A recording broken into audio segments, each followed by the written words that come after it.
د میدان وردګو د پولیسو له ښوونیز او روزنیز مرکز څخه لسګونه پولیس د یوې میاشتنۍ عقیدتي مسلکي زده کړو فارغ او د خدمت لپاره ټولنې ته وړاندې شول. د یاد مرکز مسؤلین وایي یادو فارغ شوو پولیسو له دې وړاندې هم په بېلابېلو برخو کې نظامي او مسلکي زده کړې ترلاسه کړي دي. خو الحمدلله چې 12 کس مجاهدین و د منتظره قطعې د داخل مرکز نو د تم په شخړې د دوره ولا او نظامي زده کړې مسلکي زده کړې ولې چې یو میاشت واکین فارغ کړل.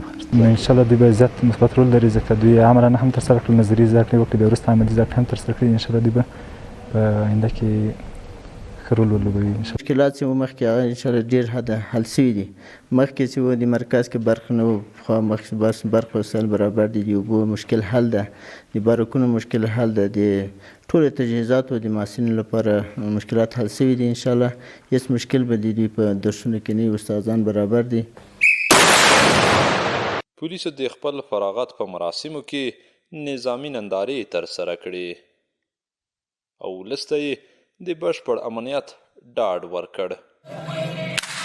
بس موږ دلته شرعي دوره به هم وه، کمانډوي حرکتونه هم، د سپورت دوره هم وه، یوه میاشت درس هم وه. استادانو موږ سره پوره هلې ځلې وکړلې.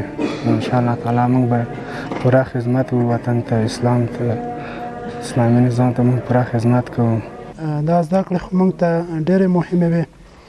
دلته موږ عقیدتي زده کړې او د دې ترڅنګ سپورتي زده کړې، دغه ترڅنګ باندې د کمانډو عملي او نظري زده کړې چې موږ ته ډېرې مهمې دي او موږ باندې د زده کړې ډېر اثر کوي. د یاد مرکز مسؤلین وایي د اسلامي امارت له راتلو تر دې دمه یې په خپلو اړونده مرکزونو کې شاوخوا 8,000 پولیس له اسلامي عقیدتي او مسلکي روزلو وروسته ټولنې ته د خدمت په موخه وړاندې کړي دي.